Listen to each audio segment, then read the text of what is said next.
എന്താണോ പണിക്കരെ രാത്രി ആളും മടിയും വാളും ഒക്കെ ആയിട്ട്? എവിടെയാവന്മാര്? യവന്മാര് ഈ തറവാടിന്റെ കുളവിന്ന് ഞാൻ തോണ്ടും. ആഹാ, അപ്പൊ കാണണമല്ലോ. എടാ അല്ലേ, താൻ ഒരു തന്തയ്ക്ക് പറഞ്ഞവനാണെങ്കിൽ ഇവന്മാരൊന്ന് തൊട്ടു നോക്ക്.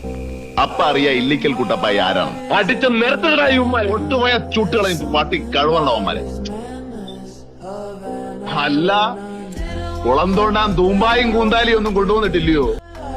തന്റെ അപ്പൂപ്പൻ കുളം തോണ്ടി കേശുപണിക്കരുടെ കുളം തനിക്ക് ലേശമെങ്കിലും കിട്ടാതിരിക്കല്ലോ. അങ്ങോട്ട് തോണ്ട്. എന്താടാ പണിക്കര ചമ്മുണ്ണ പിള്ളേരെ ഇന്നലെ നിങ്ങൾ ഹോസ്റ്റലിലൊന്നും പോകണ്ട, ഇവിടെ കിടന്നു. എടാ കുട്ടപ്പായി, നിന്റെ വീട്ടിൽ ഞാൻ 10,000 രൂപ ഇടും. അതെന്നാത്തിനാ അപ്പച്ച? എടാ കുരുത്തക്കെട്ടവനെ, ഈ തോക്ക് വാങ്ങിക്കാൻ എവിടെ നിന്നാടാ എന്റെ പൈസ? അയ്യോ അപ്പച്ച, ഇത് കളിത്തോക്കല്ലേ? എന്റോടാ ടോയ് പിസ്റ്റൾ. വായി കിടക്കണ നാക്കു കുരുത്തോളതാണെങ്കിൽ എന്തിനാ അപ്പച്ച ഒറിജിനൽ തോക്ക്? ഒരു മെസ്സേജ് വന്നു. ഞാനത് സ്ക്രീൻഷോട്ട് എടുത്ത് വെച്ചിരിക്കുകയാണ്. കാണുമ്പോൾ 2 വരിയുള്ളൂ, പക്ഷെ ഞാൻ വന്ന വഴിയിലൂടെ നോക്കുമ്പോൾ അത് ഗ്രേറ്റ് ആണ്.